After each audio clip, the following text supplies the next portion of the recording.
Hello दोस्तों, स्वागत है आप लोग का अपने यूट्यूब चैनल स्टडी पॉइंट 11 में। दोस्तों हम लोग देख रहे हैं एसएससी एग्ज़ाम 2023 के लिए सेट प्रैक्टिस, जिसमें आज देखने वाले हम लोग जीके जीएस और करंट अफेयर्स का सेट नंबर 4। इससे पहले हम लोग सेट नंबर 3 तक देख चुके हैं। अगर आप में से किसी ने भी वो वीडियो नहीं देखा है तो ज़रूर उसको देख लीजिए। और दोस्तों इसके साथ ही हम लोग हिंदी के सेट 4 कंप्लीट कर चुके हैं, इसको भी आप लोग साथ में देखते चले। और सेट प्रैक्टिस हम लोग एग्ज़ाम तक करेंगे, उसके बाद एग्ज़ाम का एनालिसिस भी करेंगे साथ में। तो दोस्तों आपके लिए यह वीडियो काफ़ी इंपॉर्टेंट है और आप लगातार जुड़े रहे चैनल के साथ, क्योंकि हर एक इम्पोर्टेंट चीज़ आपको दिया जाएगा। अभी आपके लिए मैंने करंट अफेयर्स का भी वीडियो डालना शुरू कर दूंगा, क्योंकि मैं बुक लेकर आ गया हूं और उसको कंप्लीट कराने वाला उस बुक को, करंट अफेयर्स का। तो करंट अफेयर्स का भी टेंशन आपका समाप्त। तो चलिए शुरुआत करते हैं आज के पहले प्रश्न से। लेकिन उससे पहले आप लोग चैनल को सब्सक्राइब कर लीजिए और बेल आइकन को जरूर दबाइएगा, क्योंकि जब भी मैं वीडियो अपलोड करूंगा आपको नोटिफिकेशन फटाफट मिल जाएगा। और अपने दोस्तों के बीच वीडियो को जरूर शेयर कर कीजिए। काफ़ी इंपॉर्टेंट वीडियो है दोस्तों, सबके पास पहुंचना चाहिए। तो चलिए देखते हैं आज के पहले प्रश्न को। तो चलिए शुरुआत करते हैं एक दमदार सेट का एक शानदार प्रश्नों के साथ। दोस्तों प्रश्न है आपके लिए पहला कि राष्ट्रीय जनगणना कब शुरू हुई थी। ऑप्शन है 1872, 1884, 1881, 1891। दोस्तों आप लोग से एक हाथ जोड़ के रिक्वेस्ट है कि जब भी मेरा वीडियो आप देखते हैं, हाथ में पेन और बगल में कॉपी जरूर रख के देखें। दोस्तों जो प्रश्न आपको नहीं आता है उस प्रश्न को आप नोट करते चले, आपके लिए काफ़ी फायदा देगा दोस्तों, जब एग्जाम समय नज़दीक आ जाएगा। ठीक है, तो चलिए देखते हैं इस प्रश्न का उत्तर क्या होगा। आपको मिल रहा है 5 सेकंड का समय। आप इसके बीच अपने कॉपी में उत्तर दे सकते हैं या फिर कमेंट बॉक्स में, और अपना स्कोर जरूर बताना है। जब भी वीडियो समाप्त होगा तो राइट और रॉन्ग ऐसे लिखकर जितने प्रश्न आपके सही हुए और कितने प्रश्न आपके गलत हुए उसको जरूर लिखिएगा। ठीक, चलिए देखते हैं इसका उत्तर। तो दोस्तों राष्ट्रीय जनगणना कब शुरू हुआ था, तो 1872 में। Right answer option number A, 1872 में राष्ट्रीय जनगणना की शुरुआत की गई। अच्छा, इस समय किसका कार्यकाल था, तो दोस्तों याद रखेंगे लॉर्ड मेयो जो था 1872 में जब राष्ट्रीय जनगणना हुई, उसी के कार्यकाल में हुआ, लॉर्ड मेयो के। ठीक है, इतना आपको ध्यान में रखना है। अब चलिए जनगणना के बारे में कुछ इंपॉर्टेंट फैक्ट जानते हैं दोस्तों। 1951 याद रखेंगे, इसको बोला जाता है लघु विभाजन रेखा जनसंख्या का। क्या बोला जाता है, लघु विभाजन किसका, जनसंख्या का। फिर आपका एक साल आता है 1921। क्या आता है दोस्तों, 1921। इसको बोला जाता है जनसंख्या का महाविभाजन। क्या बोलते हैं दोस्तों, जनसंख्या का महाविभाजन 1921 को बोला जाता है। और बात करें दोस्तों इम्पोर्टेंट फैक्ट का, तो ध्यान रखेंगे जनगणना का अनुच्छेद, यानी जनगणना किस अनुच्छेद में बताया गया है, तो दोस्तों याद रखेंगे 246 अनुच्छेद में जनगणना के बारे में उल्लेखित किया गया है। इसको भी आप ध्यान में रखेंगे। अब चलिए देखते हैं नेक्स्ट प्रश्न को। खरीफ फसल काटी जाती है। आपको पता है खरीफ फसल होता है रबी फसल। आपसे प्रश्न पूछा गया खरीफ फसल कब काटी जाती है, तो इसका सही उत्तर होगा दोस्तों ऑप्शन नंबर, आप लोग बताइए। तो इसका सही उत्तर होगा ऑप्शन नंबर ए, अक्टूबर नवंबर में दोस्तों खरीफ फसल को काटा जाता है। अच्छा, इसको बोया कब जाता है, ये भी तो ध्यान रखने वाली बात है। तो दोस्तों चलिए इसके बारे में थोड़ा डिटेल्स में जानते हैं।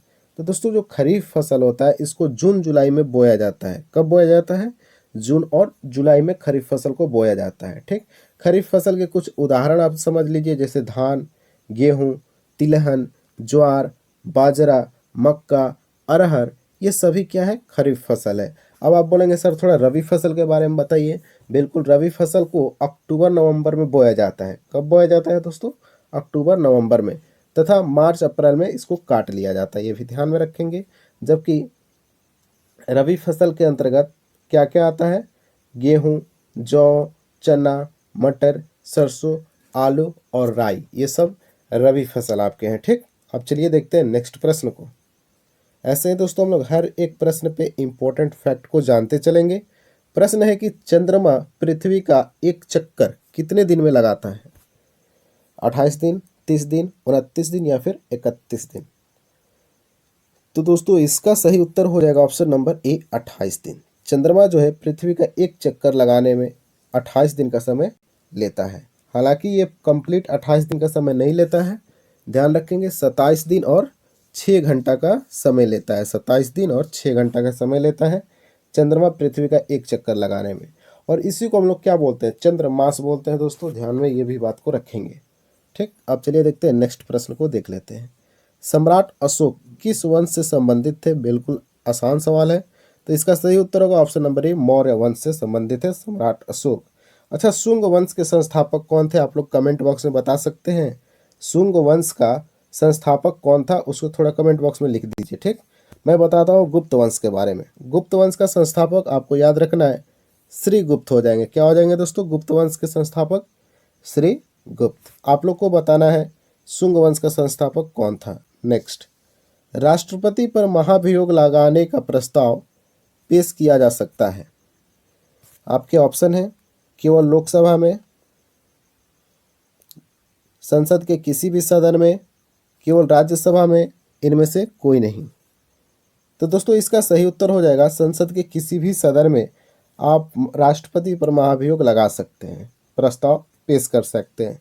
बस इतना आपको ध्यान रखना है कि राष्ट्रपति को 14 दिन पहले लिखित सूचना देना पड़ता है। ठीक, और जिस पर उस सदन के 1/4 सदस्यों का हस्ताक्षर भी होना चाहिए। ठीक, जब भी आप राष्ट्रपति पे महाभियोग लगाएंगे तो राष्ट्रपति को 14 दिन पहले बताना होगा, और जिस सदन से आप राष्ट्रपति पर महाभियोग लगा रहे हैं 1/4 लोगों का वहां हस्ताक्षर होना चाहिए।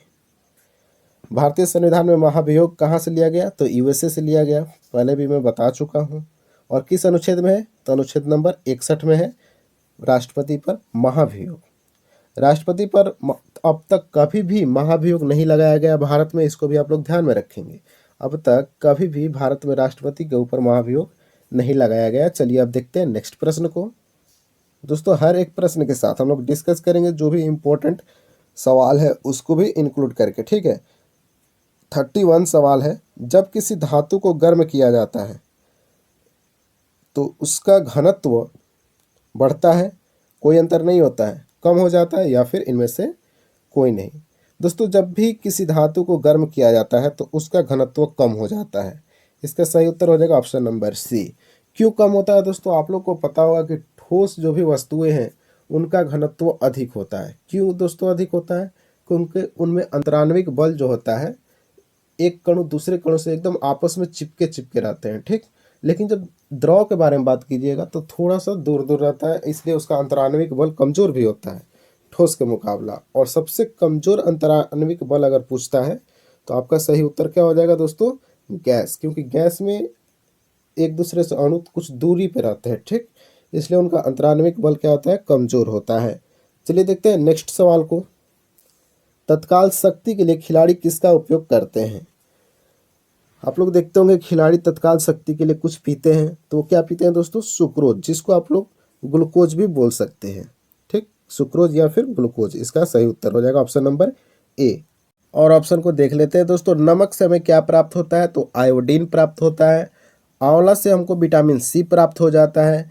जबकि दूध से आप लोग एक बात को ध्यान में रखेंगे कि दूध में आयरन तथा विटामिन सी छोड़कर सभी पोषक तत्व पाए जाते हैं। दूध में क्या नहीं पाया जाता? तो आयरन और विटामिन सी। नेक्स्ट,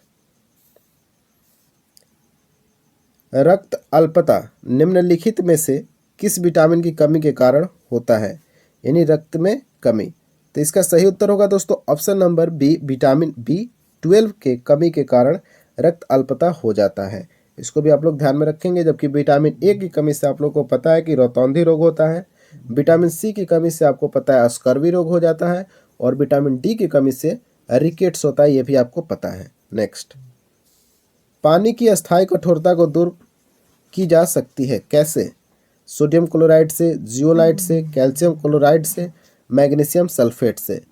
तो दोस्तों पानी की अस्थायी कठोरता को दूर किया जा सकता है जियोलाइट से। अब ये जियोलाइट क्या होता है दोस्तों? तो जल की अस्थायी कठोरता जियोलाइट से आप दूर कर सकते हैं, जिसे परम्यूटेट विधि भी कहते हैं। इसको क्या कहते हैं दोस्तों? परम्यूटेट विधि भी इसको बोला जाता है। हालांकि जल की कठोरता दो प्रकार की होती है, एक अस्थायी कठोरता होती है और दूसरी अस्थायी कठोरता होती है। ठीक, इसको भी आप ध्यान में रखेंगे, जल की कठोरता दो प्रकार की होती है। नेक्स्ट, किसने भारत का समुद्री रास्ता खोजा? तो दोस्तों इसका सही उत्तर हो जाएगा वास्को डिगामा। वास्को डिगामा ने दोस्तों भारत का समुद्री रास्ता को खोजा था। तो 35 नंबर सवाल का ऑप्शन नंबर ए इसका सही उत्तर हो जाएगा। कब खोजा था इसको भी ध्यान में रखेंगे। तो 1498 में दोस्तों वास्को डिगामा के द्वारा भारत के समुद्री मार्ग की खोज की गई थी। बात करें कोलंबस, कोलंबस ने दोस्तों आपके अमेरिका के लिए एक नई समुद्री मार्ग की खोज किया था। हॉपकिंस जो आपको दिख रहा है ऑप्शन में, वो विटामिन डी की खोज किए थे, इसको भी ध्यान में रखेंगे। हॉपकिंस क्या किए थे? विटामिन डी की खोज किए थे। चलिए थोड़ा वास्को डी गामा के बारे में बात करते हैं, जो कि 17 मई 1498 में पुर्तगाली यात्री थे और वास्को डी गामा भारत के कालीकट तट जो है वहाँ पर पहुँचे थे। वास्को डी गामा भारत को समुद्री मार्ग खोजने में अब्दुल मनिक ने महत्वपूर्ण योगदान दिया। किसने साथ दिया था? अब्दुल मनिक ने। और वास्को डी गामा का कालीकट पर किसने स्वागत किया था? तो जमोरिन जो वहाँ का शासक था दोस्तों, उसने स्वागत किया था जमोरिन ने। किसका? वास्को डी गामा का। कहाँ? तो कालीकट पे। इतना ध्यान रखेंगे। नेक्स्ट, विश्व में सबसे बड़ा धर्म कौन सा है? तो दोस्तों इसका सही उत्तर हो जाएगा 36 का ऑप्शन नंबर डी, ईसाई धर्म जो है विश्व का सबसे बड़ा धर्म है। बात करें दोस्तों ईसाई धर्म के संस्थापक, तो आपको पता होगा ईसा मसीह। और इन्हीं के जन्म दिवस पे क्या मनाते हैं हम लोग? ईसाई धर्म में क्या मनाया जाता है दोस्तों? तो मनाया जाता है क्रिसमस दिवस, क्रिसमस डे 25 दिसंबर को मनाया जाता है, ये भी आप ध्यान में रखेंगे। और बात करें दोस्तों इस्लाम धर्म के संस्थापक की, तो हजरत मोहम्मद साहब है। और हिंदू धर्म जो है विश्व का सबसे प्राचीनतम धर्म है, ये भी आप ध्यान में रखेंगे। यहाँ से भी सवाल पूछे जा सकते हैं आपसे। नेक्स्ट प्रश्न है, चतुर्थ बौद्ध सम्मेलन किसके शासन काल में हुआ था? ऑप्शन है अशोक, चंद्रगुप्त, कनिष्क, चंद्रगुप्त, विक्रमादित्य। तो इसका सही उत्तर हो जाएगा दोस्तों 37 का चतुर्थ बौद्ध सम्मेलन किसके शासन काल में हुआ था? तो आप बोलेंगे दोस्तों ऑप्शन नंबर सी इसका सही हो जाएगा। कनिष्क के शासनकाल के दौरान चतुर्थ बौद्ध सम्मेलन किया गया था। अब आपको एक चीज़ पता होगा कि कुल 4 बौद्ध संगति हुई थी, प्रथम, द्वितीय, तृतीय, चतुर्थ। इसके बारे में आप ध्यान से सुन सकते हैं। प्रथम बौद्ध संगति जो हुआ था वो अजातशत्रु के शासनकाल में। द्वितीय बौद्ध संगति की बात करें तो कालाशोक थे। और तृतीय बौद्ध संगति में आपके अशोक थे। चतुर्थ बौद्ध संगति में शासक कौन थे? कनिष्क थे, जहां से आपसे यह सवाल पूछा गया है। नेक्स्ट, चालुक्य शासक पुलकेशिन द्वितीय ने किसे हराया था? तो पहला सेट में मैंने बताया था कि पुलकेशिन द्वितीय ने दोस्तों हर्षवर्धन को हराया था, ये आपको पता होगा जो भी पहले सेट को देखे होंगे। ठीक, तो हर्षवर्धन को नर्मदा नदी के तट पर पुलकेशिन द्वितीय द्वारा पराजित किया गया था, इस बात को आप लोग ध्यान में रखेंगे। नेक्स्ट, राइडर कप का संबंध किस खेल के साथ है? फुटबॉल, गोल्फ, बैडमिंटन या फिर क्रिकेट? दोस्तों राइडर कप जो होता है यह गोल्फ खेल से संबंधित एक कप है, इसको ध्यान में रखेंगे। चलिए थोड़ा सा और डिटेल्स में हम लोग बात करते हैं दोस्तों, क्योंकि यह टॉपिक जो है इंपॉर्टेंट होता है आपके एग्जाम से। क्रिकेट से संबंधित ट्रॉफी देख लेते हैं, जिसमें Ranji trophy, Dilip trophy, Sheesh Mahal trophy. Sheesh Mahal trophy को ध्यान में रखेंगे क्योंकि आपके नज़र में यह कभी खेला नहीं जा रहा है और आपके लिए कोई न्यूज़ भी बनकर शीश महल ट्रॉफी से नहीं आता है, लेकिन क्रिकेट से संबंधित है। फुटबॉल से संबंधित ट्रॉफियाँ हैं जैसे डुरंड कप, रोवर्स कप, संतोष ट्रॉफी जो कि पुरुष के लिए दिया जाता है, संतोष ट्रॉफी। बैडमिंटन से संबंधित ट्रॉफी भी सुन लीजिए, उबेर कप जो कि महिलाओं में दिया जाता है, एक थॉमस कप होता है। ठीक, नेक्स्ट, निम्न में से कौन सा संगठन सबसे पुराना है? IMF ऑप्शन है, WHO, ILO या FAO। तो इसका सही उत्तर होगा दोस्तों ऑप्शन नंबर सी, ILO। इसका फुल फॉर्म क्या होता है दोस्तों? आप लोग को पता है, अंतर्राष्ट्रीय श्रम संगठन इसको बोला जाता है, जो कि 1919 में इसकी स्थापना की गई थी। इस बात को आप लोग ध्यान में रखेंगे। और यह सबसे पुराना संगठन भी है, ये भी इम्पोर्टेंट है और यहाँ से सवाल पूछे गए हैं। अब देखते हैं नेक्स्ट सवाल को। आयकर दिवस, दिवस से आपके सवाल लगातार पूछे जाते हैं। कब मनाया जाता है आयकर दिवस? 24 जुलाई, 25 जुलाई, 24 अगस्त या फिर 24 सितंबर? तो इसका सही उत्तर दोस्तों हो जाएगा 41 का ऑप्शन नंबर ए, 24 जुलाई को आयकर दिवस मनाया जाता है। नेक्स्ट, सर्वाधिक डाउनलोड किए जाने वाले कोरोना ट्रैकिंग ऐप कौन से हैं? जब कोरोना का समय चल रहा था तो उस समय बहुत सारी ऐप बनाई गई थी जो कोरोना को ट्रैक करता था। इसमें सबसे ज़्यादा डाउनलोड कौन सा ऐप किया गया था आपको बताना है। ऑप्शन है आयुष सेतु, आरोग्य सेतु, DIAT ऐप या इनमें से कोई नहीं। तो इसका सही उत्तर हो जाएगा 42 का option number B, Aarogya Setu app जो है सर्वाधिक डाउनलोड किया गया था। कोरोना ट्रैकिंग एक ऐप है जिसको सबसे ज़्यादा डाउनलोड किया गया था, इसको ध्यान में रखेंगे। नेक्स्ट सवाल आपसे पूछा गया है 43, देश का नया मुख्य सतर्कता आयुक्त किसे नियुक्त किया गया है? तो इस बात को ध्यान में रखेंगे दोस्तों, सुरेश एन पटेल को नियुक्त किया गया है 2022 में। किसको? सुरेश एन पटेल। इस बात को ध्यान में आप लोग रखेंगे। नेक्स्ट, भारत का पहला स्वदेशी एंटी रेडिएशन मिसाइल का नाम क्या है? पहला स्वदेशी एंटी रेडिएशन मिसाइल है, तो आपसे सवाल अभी भी पूछा जा सकता है। तो 44 का सही उत्तर हो जाएगा दोस्तों ऑप्शन नंबर सी। ध्यान में रखेंगे, रुद्रम। क्या हो जाएगा दोस्तों? भारत का पहला स्वदेशी एंटी रेडिएशन मिसाइल का नाम है रुद्रम। नेक्स्ट, लोक सेवा आयोग की परीक्षाओं में ट्रांसजेंडर को शामिल करने वाला पहला राज्य कौन बन गया? तो असम इसका सही उत्तर हो जाएगा। ट्रांसजेंडर को शामिल करने वाला लोक सेवा आयोग की परीक्षा में पहला राज्य बन गया असम। नेक्स्ट, भारतीय संविधान सभा की संघीय समिति के अध्यक्ष कौन थे? दोस्तों, संघीय शक्ति समिति के अध्यक्ष थे आपके Jawaharlal Nehru. Option number D इसका राइट आंसर हो जाएगा। जवाहरलाल नेहरू यानी जेएल नेहरू थे भारतीय संविधान सभा की संघीय शक्ति समिति के अध्यक्ष। अच्छा, संविधान सभा की प्रस्तावना किसने पेश किया था? तो जेएल नेहरू 13 दिसंबर 1946 को। इस बात को भी ध्यान में रखेंगे, ये सवाल आपसे पूछा जाता है कि प्रस्तावना किसने पेश किया? तो जवाहरलाल नेहरू ने। ये उसको ध्यान में रखेंगे दोस्तों। नेक्स्ट है, निम्नलिखित में से कौन सी रचना अकर्मय गैस की है? तो दोस्तों इसका सही उत्तर हो जाएगा ऑप्शन नंबर 47 का C1H2 जो दोस्तों है यह अकर्मण्य गैस की रचना है। इस बात को ध्यान में रखेंगे। अब चलिए देखते हैं नेक्स्ट प्रश्न को। वह उपकरण कौन सा है जिसमें समुद्रों की गहराई को मापने के लिए ध्वनि तरंगों का प्रयोग किया जाता है? यानी समुद्र की गहराई को किससे मापा जाता है? तो इसका सही उत्तर होगा ऑप्शन नंबर बी, सोनार। सोनार का प्रयोग किया जाता है समुद्रों की गहराई मापने के लिए, जो कि ध्वनि तरंग उत्पन्न करता है और उससे पता चलता है समुद्र की गहराई कितनी है। 48 का right answer option number B. अब चलिए देखते हैं नेक्स्ट प्रश्न को।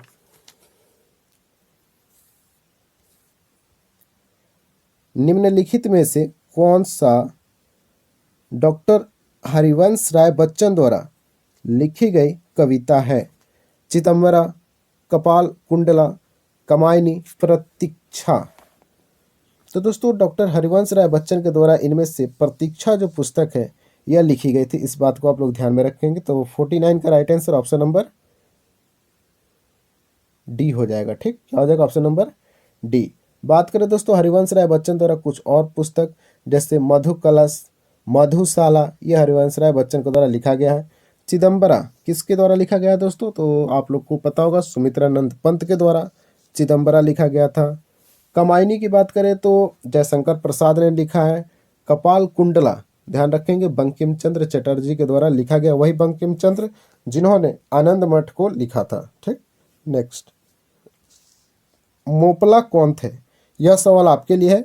मोपला कौन थे? मलाबार तट के मुस्लिम किसान, केरल के मुस्लिम जमींदार या मलाबार तट के हिंदू किसान? इनमें से कोई नहीं। इसका उत्तर आप लोग कमेंट बॉक्स में देंगे। मैं इंतजार करता हूँ, हर एक बच्चे का कमेंट का रिप्लाई देता हूँ, तो आप लोग जरूर कमेंट करें क्योंकि मैं हर एक कमेंट को बढ़िया से देखता हूँ दोस्तों, किसकी क्या समस्या है।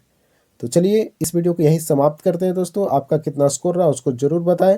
मिलते हैं नेक्स्ट वीडियो के साथ, तब तक के लिए जय हिंद, जय भारत।